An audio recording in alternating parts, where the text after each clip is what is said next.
போக்கிரி ராஜா படத்தோட டிரெக்டர் யாருன்னு பார்த்தீங்கன்னா ராம் பிரகாஷ். இவர் என்கிட்ட அந்த படத்தை பற்றி நிறைய விஷயங்கள் ஷேர் பண்ணியிருக்காரு. அதை இப்போ பார்த்துடலாம். ரொம்ப நல்லா இருக்கேன்.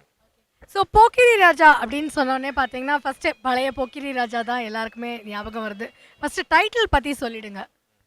போக்கிரி ராஜான்னு டைட்டில் வைக்கிற ரீசன் போக்கிரித்தனமாக இருக்க ஒரு 2 ஆர்டிஸ்ட்டை பற்றி சொல்கிறேன் இந்த படத்தில். ஒன்று ஜீவா, இன்னொன்று சிபிராஜ்.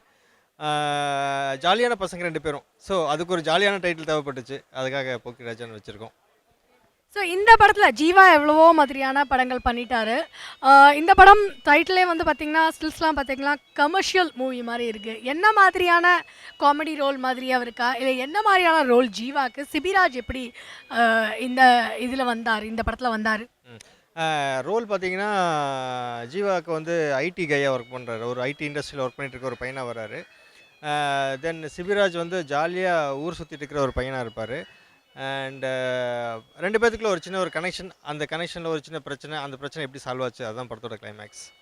ஸோ ஹன்சிகா இந்த படத்தில் நடிச்சிருக்காங்க. எப்படி கொண்டு வந்தீங்க? ஜீவா ஹன்சிகா ஃபஸ்ட் டைம் பண்ணுறாங்க. அந்த காம்பினேஷன் எவ்வளோ தூரம் ஒர்க் அவுட் ஆயிருக்கு?